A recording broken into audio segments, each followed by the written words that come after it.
Allah, karena pada mulanya manusia itu telah jatuh dalam dosa, tetapi dia harus ya mengembalikan kemuliaan manusia itu di hadapan Allah. Ya, jadi disitulah ayat-ayat firman Tuhan di sini yang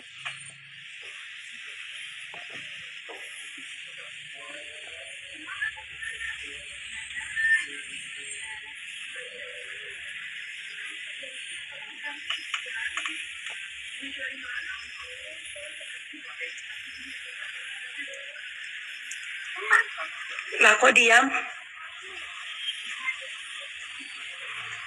Mental ya? Kok diam? Jadi maaf teman, ada yang ikut di sini. Bisa saya lanjut? Silakan.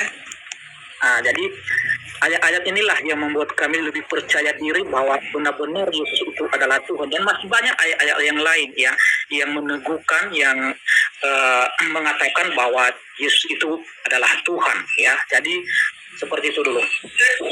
Oke, saya dulu ya, sahabat yang lain. Jadi gini Bu. Iya, jadi gini. Ketika saudara mengatakan Yesus itu adalah Tuhan dengan mengambil Yohanes 1 nomor 1, itu sangat lemah argumentasinya. Kenapa? 1 Korintus 8 nomor 6, namun bagi kita hanya ada satu Tuhan, yaitu Bapa, yang daripadanya berasal segala sesuatu, yang untuk dia kita hidup, dan satu Tuhan saja, yaitu Yesus Kristus, yang olehnya segala sesuatu dia telah jadikan, dan karena dia kita hidup.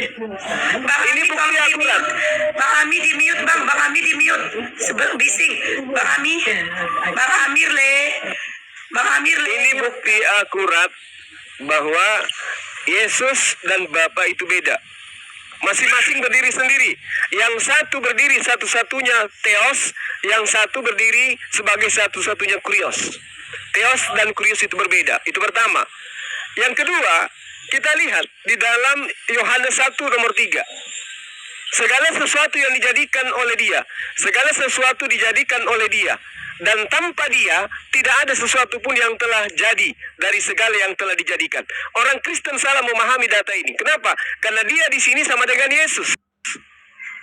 Padahal dia di sini adalah sama dengan Firman. Firman itu adalah Allah itu sendiri. Maha berkehendak. Yesus tidak maha berkehendak. Apa pembuktiannya? Bahwa Yesus itu bukan Firman.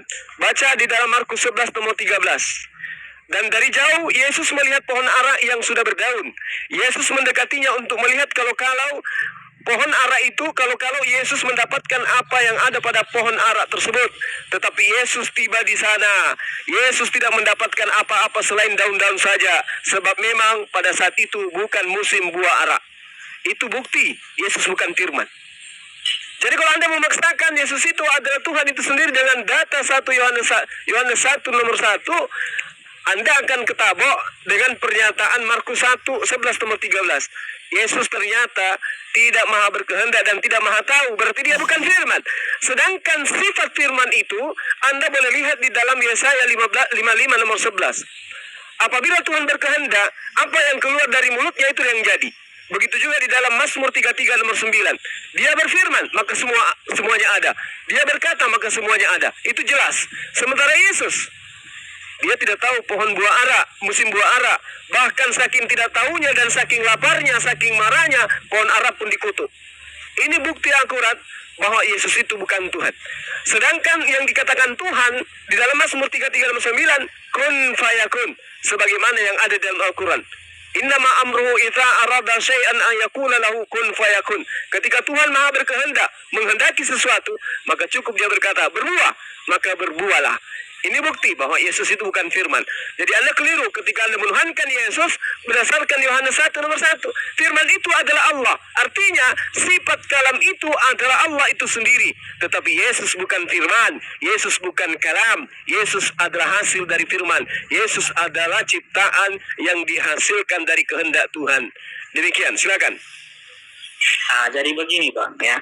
Yang Abang Zuma kutip itu adalah kata-kata Yesus ketika dia sebagai manusia ya. Jadi kita akui bahwa ketika Yesus jadi manusia ya, dia memang mengakui, artinya mereka itu sudah terpisah dari Allah Roh itu sendiri. Ya kenapa? Karena dia sebagai manusia. Tetapi ya jangan lupa Bang Zuma ada di Wahyu pasal 1 ayat 8 yang berbunyi di sana ya. Wahyu 1 pasal dari pasal 1 mulai dari ayat berapa kita baca ya? Mulai dari ayat 6 ya. Begini, jadi yang telah membuat kita menjadi suatu kerajaan, menjadi imam-imam bagi Allah Bapanya, bagi dialah kemuliaan dan kuasa sampai selama-lamanya. Amin. Lihatlah ia datang dengan awan-awan dan setiap mata akan melihat dia. Juga mereka yang telah menikam dia dan semua bangsa di bumi akan meratapi dia. Ya, amin. Aku adalah Alfa dan Omega, firman Tuhan Allah yang ada dan yang sudah ada dan yang akan datang, yang maha kuasa. Jadi yang abang bilang tadi bahwa Yesus itu bukanlah firman Allah, ini sudah batal oleh firman Tuhan yang ada di Wahyu pasal 1 ayat 8 ini, bahwa Yesus itu adalah Alfa ada dan yang sudah ada dan yang maha kuasa. Begitu, Bang.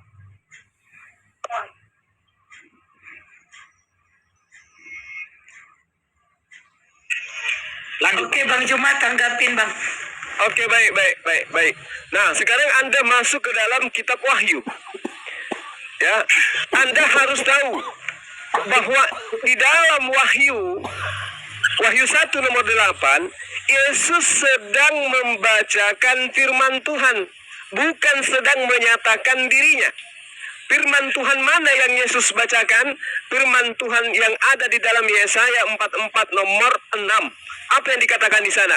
Beginilah firman Tuhan, Raja penebus Israel, Tuhan semesta alam. Akulah yang terdahulu dan akulah yang terkemudian, Alfa dan Omega. Coba Anda baca, teliti lagi apa yang dikatakan oleh Yesus di dalam pernyataannya kalau itu adalah pernyataan beliau.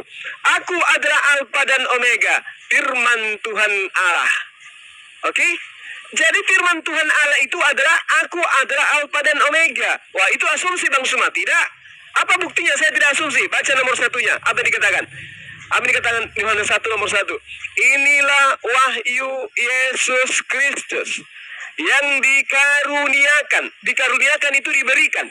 Yang dikaruniakan alias diberikan Allah kepadanya, supaya ditunjukkannya kepada hamba-hambanya apa yang harus segera terjadi, dan oleh malaikat-malaikatnya yang diutusnya ia menyatakannya kepada hambanya Yohanes. Jadi jelas sekali bahwa Yesus itu dikaruniakan wahyu, dikaruniakan firman. Itu pertama. Yang kedua, pembuktian yang kedua, di dalam Yohanes 12:49, aku tidak berkata-kata dari diriku sendiri. Apa yang aku katakan adalah apa yang diperintahkan oleh Tuhan untuk aku katakan dan aku sampaikan. Berarti aku adalah Alfa dan Omega. Itu bukan perkataan Yesus, itu pernyataan Tuhan yang Tuhan karuniakan kepada Yesus agar Yesus menyampaikan itu kepada hamba-hamba Tuhan. Makanya dikatakan firman Tuhan Allah yang ada, yang sudah ada dan yang akan datang, yang maha kuasa. Siapa yang maha kuasa? Dia yang duduk di samping kiri Yesus. Makanya dikatakan anak manusia duduk di samping kanan yang maha kuasa. Yang maha kuasa itu bukan Yesus. Aku tidak dapat berbuat apa-apa dari diriku sendiri. Yohanes 5 nomor 30. Yang maha kuasa siapa? Tuhan yang mengutus Yesus. Jadi Wahyu 1 nomor 8 itu bukan untuk Yesus. Itu untuk yang tertulis di dalam kitabnya orang Yahudi. Yesaya 44 nomor 6. Akulah yang terdahulu dan akulah yang terkemudian. Tidak ada Tuhan selain daripada aku. La ilaha illa ana. Sesuai dengan Al-Quranul Karim surat Taha ayat 14.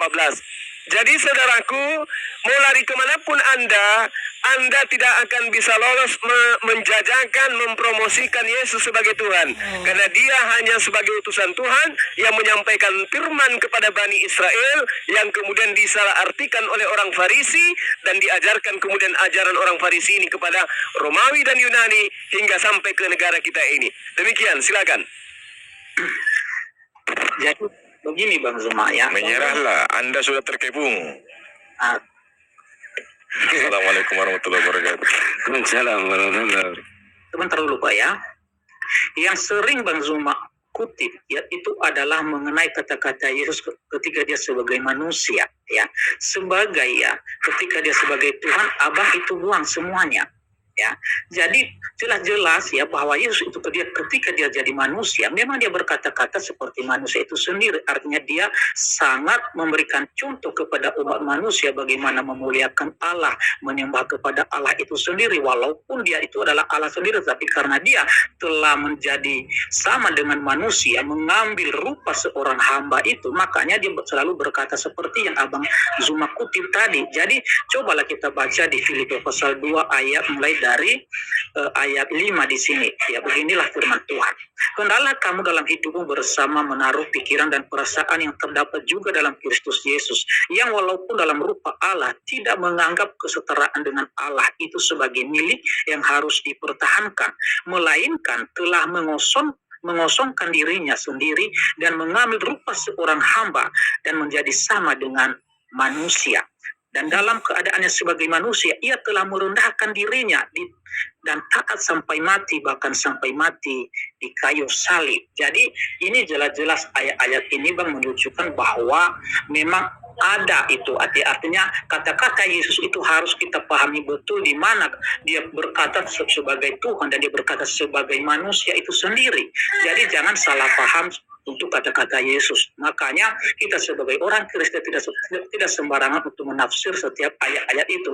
Kalau kita tidak dipenuhi dipakai dengan Roh Kudus, maka kita tidak boleh menafsirkannya. Jadi hanya orang-orang pilihan Yesus Kristus sendiri yang bisa menafsirkan ayat-ayat itu sendiri, supaya karena kenapa? Itu yang memberi pengertian. Selain yang percaya dalam nama Yesus tidak akan dikaruniakan Roh Kudus itu. Begitu, Bang. Oke, mohon izin ya teman-teman, sekali lagi saya. Jadi gini, saudaraku, yang berhak mentafsirkan tentang Tuhan itu adalah Yesus. Bukan Anda, bukan penulis kitab Anda, bukan bapak-bapak gereja, juga bukan saya. Tetapi Yesus. Makanya dari tadi saya membaca dalil. Di mana Yesus mengatakan bahwa dia yang mentafsirkan tentang Tuhannya.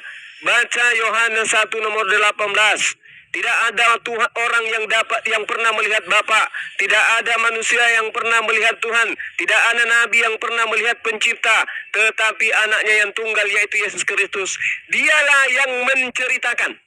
Bukan menyatakan, tapi dialah yang mentafsirkan, dialah yang menceritakan, dialah yang menjelaskan. Bahasa Yunaninya adalah exegomai atau exegesis. Dia yang mentafsirkan tentang Tuhan itu. Apa tafsiran Yesus tentang Tuhan? Tuhan tidak bisa dilihat, Tuhan tidak bisa didengarkan, rupanya tidak bisa dilihat. Lalu apalagi? Tuhan lebih besar daripada Yesus. Dia yang mengutus Yesus. Bapaknya ada di surga, bukan di bumi. Coba, itu tafsiran Yesus tentang Tuhan. Itu yang pertama. Kemudian kita masuk ke dalam teks Maleakhi 3 nomor 6. Bahwasanya aku Tuhan tidak berubah, dan kamu Yakub tidak akan lenyap. Ini firman Tuhan menurut konsep orang Yahudi. Tuhan yang mereka tidak pernah berubah. Sedangkan Yohanes 1 nomor 3, firman itu telah berubah menjadi daging. Firman yang Anda maksud tadi adalah Allah, itu salah. Pernyataan Tuhan yang kalam ketika dia mengatakan, jadilah hamil wahai Maria, jadi hamil. Maka dalilnya di dalam kitab saudara Yohanes 1 nomor 3, firman itu, kehendak itu, daya cipta itu menghendaki agar Maria hamil. Maka firman yang diantar oleh Roh Kudus atau Gabriel pada bulan ke-6 ke Maria betul-betul terjadi menjadi daging. Yesus dilahirkan, Yesus diciptakan. Itu yang perlu dipahami. Nah, Tuhan tidak pernah berubah. Di dalam Yesaya 43 nomor 10, engkaulah saksi-saksiku, tidak ada Tuhan yang dibentuk sebelum aku, dan tidak ada Tuhan yang dibentuk setelahku. Yesus ternyata dibentuk pada abad pertama, dibentuk menjadi daging, lalu kemudian menjadi manusia. Apakah seperti itu yang disifati oleh Tuhan? Tidak. Maka bagaimanapun cara Anda memaksakan anak Maria menjadi Tuhan, itu tidak bisa, kecuali hanya doktrin dan dogma. Tapi orang yang berpikir tidak mau kemudian memperbodoh diri dengan menuhankan manusia yang adalah ciptaan Tuhan, yang nyata-nyata ketika ia datang mengajarkan kepada pengikutnya Bani Israel menyembah hanya kepada satu Tuhan. Ingat, saya tidak menambahi dan tidak mengurangi perkataan Yesus dalam Yohanes 17 nomor 3. Hidup kekal hal itu adalah mereka mengenal Engkau satu-satunya Tuhan yang benar. Oke?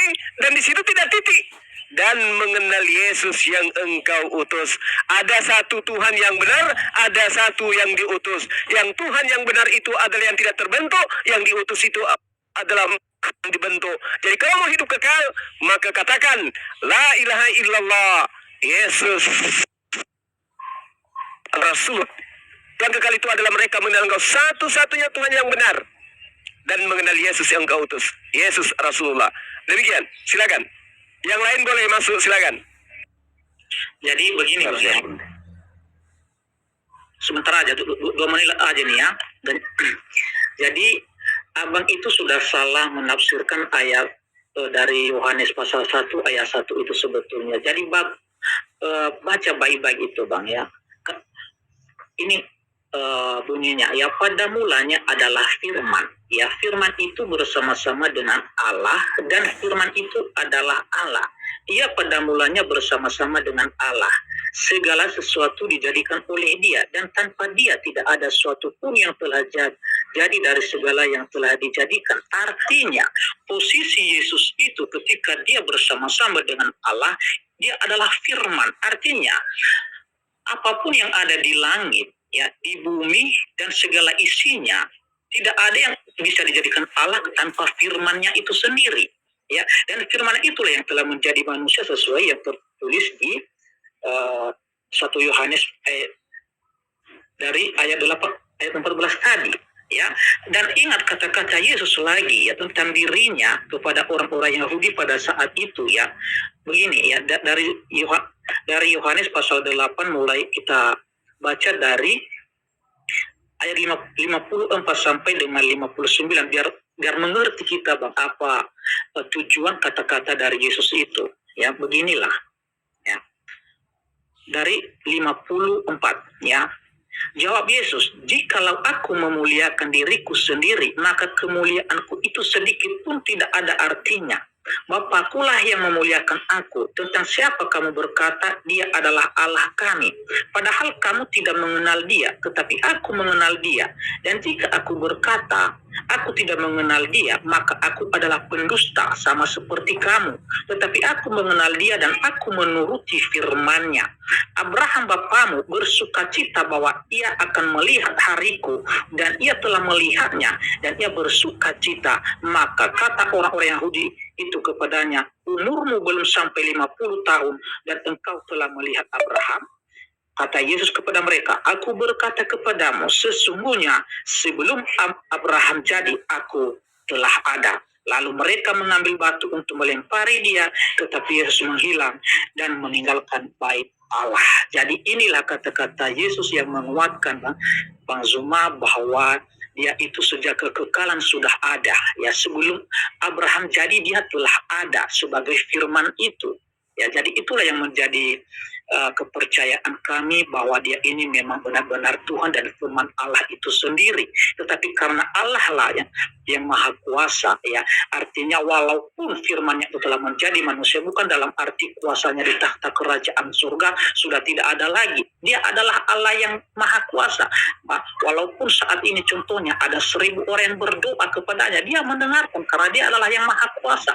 Makanya ketika Yesus itu dibaptis di Sungai Yordan, ada di sana ya langit terbuka, ya, ada suara dari surga, dan ada juga Roh Kudus berbentuk seperti rupa merpati, ya, dan ada juga Yesus. Karena kenapa? Karena Dia memang maha kuasa, ya. Dia bisa melakukan segala apapun yang Dia ingin. Kita percaya kepadanya. Oke, Pak. Seperti itu. Ya. Jadi Yohanes 1 ayat 1 ya. Jadi gini Pak, pada mulanya adalah firman ya. Firman bersama-sama dengan Allah. Allah ini Pak, Allah mana Pak? Allah Bapa? Atau Allah Sang Pencipta ini Pak, betul? Allah Bapa. Oke. Jadi pada mulanya, ya kan, pada mulanya adalah firman. Firman bersama-sama dengan Allah. Allah Bapa Sang Pencipta ya. Iya. Ya kan? Firman adalah Allah. Berarti Allah Bapa adalah firman, betul Pak ya? Iya. Ya, 1 Yohanes ayat 14, Allah Bapa telah menjadi manusia, mati pula Pak di saat itu. Nah, yang jadi pertanyaan Pak, di waktu Sang Pencipta itu mati, pada waktu itu bumi gonjang-ganjing nggak Pak? Matahari terbit di sana sini atau bagaimana itu Pak kira-kira?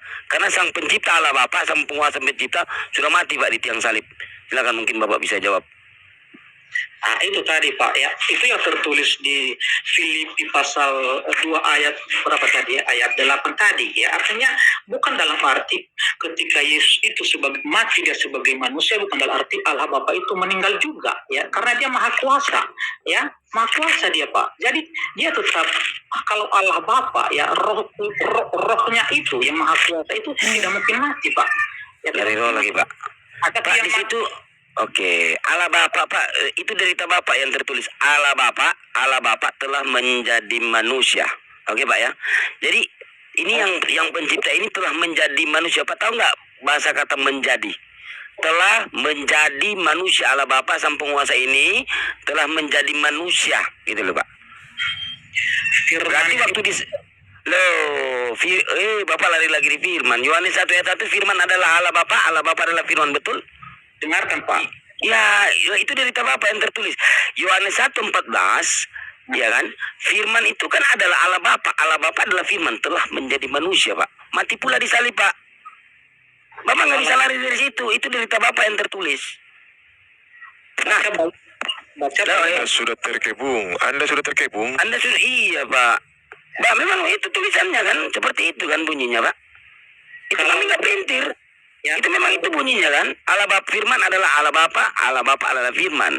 Kan gitu.